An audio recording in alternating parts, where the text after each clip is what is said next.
Ayun, okay, KGX, kamusta kayong lahat? At nakita nyo yung news ngayon sa Axie Infinity, no? Sobrang lupit, sobrang tinangkilik sila ng Asian country. Talaga mapapansin nyo halos lahat ng streamers na before, no sila lahat is ang tataas ng views ngayon. So halos lahat biglang naglaro ng Axie Infinity dahil doon sa bagong classic na nilabas nila. Actually ako din, curious ako ngayon kung ano ba ang meron ngayon doon sa classic. Hindi ko pa na-open ang Axie simula noon nung na-busy tayo dito sa work. And try natin i-open. So tingnan natin para mas maintindihan natin lalo. Pero tulad nga ng sinabi ko noon, no, talagang bear market, talagang nag-invest sila dyan, nag-build sila. At nakatandaan nyo naman yung sinabi ni Gios and Psychout before na ang bear market, yan yung time na nagbi-build ka, yan yung time na nagpe-prep ka. At sabi rin ni ZZ, bear market mismo, dyan nagsisimula yung pagyaman ng mga nag-invest, di ba? So once na nagsimula ka ng bear market, aanihin mo yan pagdating ng bull market, di ba? Para ngayon, Axie Infinity, alam natin na ang matataas pa lang na presyo sa Axie Infinity, yung mga high levels Axie, na which is, syempre, hindi naman sila bibili ng worth 1,000 USD for one Axie, di ba? Hindi naman sila bibili ng ganon for now, di ba? Pero syempre, sabi ko nga sa inyo, if ever na biglang lumipad ulit, sabi nga nila, Merry Christmas sabi nila Gios, nila Kuko Crypto, and Psychout, sabi ni Psychout, lahat ng mga hindi magtitiwala, lahat ng haters ng Axie Infinity, ng RON token and AXS token, so magsisisi after ng 2024, no, end of 2024. Yun naman yung mga sinabi nila before. And number 1 ng Axie Infinity pagdating pa rin sa NFT, no? So makikita nyo kahit yung daily active users ang tataas, no? Syempre nandiyan din ang Pixel Online. And share ko lang, no, ang sarap mag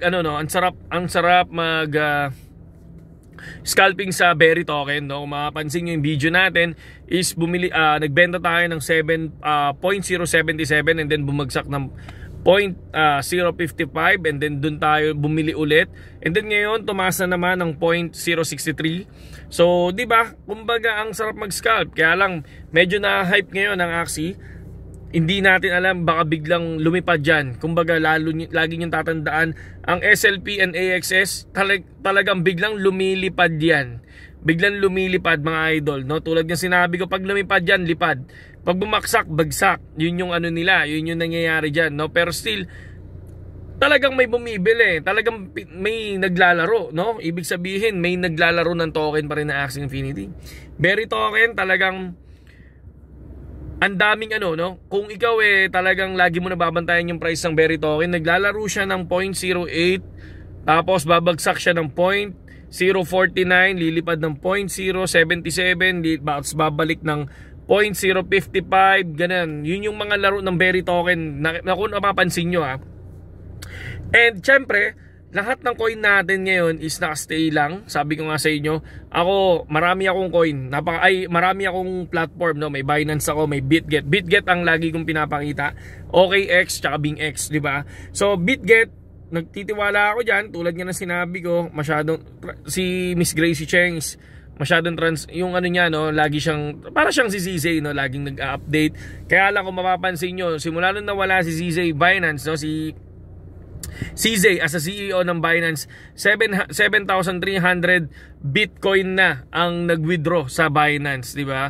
So ibig sabihin talaga ang laking kawalan ni CZ sa saan? Sa mismong Binance, mga lodi, di ba? And then Axie Infinity, tulad ng sinabi ko before, wala tayong pwedeng masabi doon sa ginawa nila ng bear market. Talagang lahat ng marami akong natutunan diyan Sabi nga ni Gios noon di ba? Kung may token ka, huwag mong bantayan. Huwag mong bantayan masyado. Maghanap ka ng libangan, di ba? Maghanap ka ng libangan, mag-gym ka, kung ano yung mga pwede mong gawin, yun yung gawin mo, di ba? Yung para at least kahit paano hindi ka ma-stress sa token mo, paakyat. Bagsak, angat, bagsak, angat, bagsak, angat. Nakaka-stress yan, di ba? So, yun lang sa ngayon sa akin, KGX, at congratulations dun sa mga sa mga naghintay sa Axie Infinity at ngayon ang daming naglalaro ngayon ulit na halos biglaan biglang dumami. Tapos halos yung Ronin wallet users, 'di ba? Dumami din kaagad. Kaya congratulations doon sa mga talagang naghintay. Pero hindi pa naman talaga totally lumilipad. Pero ako, nagko-congrats na ako dahil bumalik kayong lahat. Nagsibalikan mga idol, di ba? Pero ang sabi nga nila, paparamihin nila yung daily active users na Axie Infinity. Ako ang tingin ko dyan, babalik. Yung, hindi naman siguro yung 3 million, pero lilipad ulit yan, mga idol, no? Yun yung akin yun yung sa akin lang. Siyempre, hindi yun financial advice. Lilipad ulit yung daily active users. Hindi ko pinapangako sa inyo yung coin, pero 'di ba, so far mababa ang coin.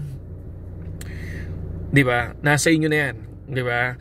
So, kung mapapansin niyo ang baba na niyan, wala na akong magagawa kung ano yung nasa isip niyo, pero ako still high risk, high reward. Yun yung lagi kong iniisip. Tapos kung mapapansin nyo, lahat ng coin ko, isa ulo ko yung galaw ng token. So dapat ganun din kayo if ever na mag-i-invest kayo, no? Yun lang sa ngayon KGX at solid, and saludo sa lahat. Solid na solid yung Axie Infinity ngayon.